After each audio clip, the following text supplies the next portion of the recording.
অনেকে বলছিল যে এই গাড়ির পাওয়ার নাকি বেশি স্বরাজের থেকে। তো এখানে সামনে একটা স্বরাজ আছে, আর এটা হচ্ছে মাহিন্দ্রা 550 ডুও টেক প্লাস, আর ফুল লোড আছে এটাতে। ঠিক আছে, এটাতে এখন মনে করে নাও 4 নম্বরে গিয়ারে দিয়ে, ঠিক আছে, হাইয়া থাকবে, দেখতে পাচ্ছ এখন বর্তমানে হাইয়া আছে। ঠিক আছে, এই যে 4 নম্বর লাগালাম। ঠিক আছে, পিক আপ নেই, হাতের পিক আপ নেই, কিন্তু একদম বন্ধ। ঠিক আছে, দুটাতেই একই রকম করে দেখাবো। এবার আমি আস্তে করে পিক আপ দিব না, পায়ের পিক আপ দেওয়া হয়েছে, পা সাইডে হয়েছে, ক্লাস ছাড়ছি, দেখা যাক যায় কিনা।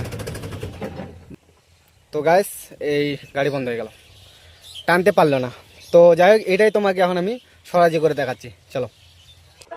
বন্ধু দেখতে পাচ্ছ, এটা হচ্ছে স্বরাজ 744 এফি নিউ মডেল। ঠিক আছে, বাকি এটাতেও দেখতে পাচ্ছ ফুল লোড। হ্যাঁ, বাকি এটাতেও আমি হাইয়ে দিয়ে 4 নম্বরে দেবো। ঠিক আছে, তো নিউট্রালটা করে নিলাম আগে, আমি বাইরে স্টার্ট দিচ্ছি।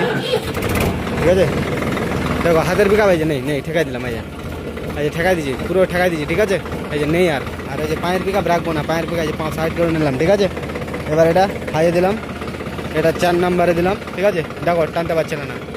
চলো, স্বরাজ আর মহিন্দ্রার মধ্যে কম্পিটিশনটা দেখো।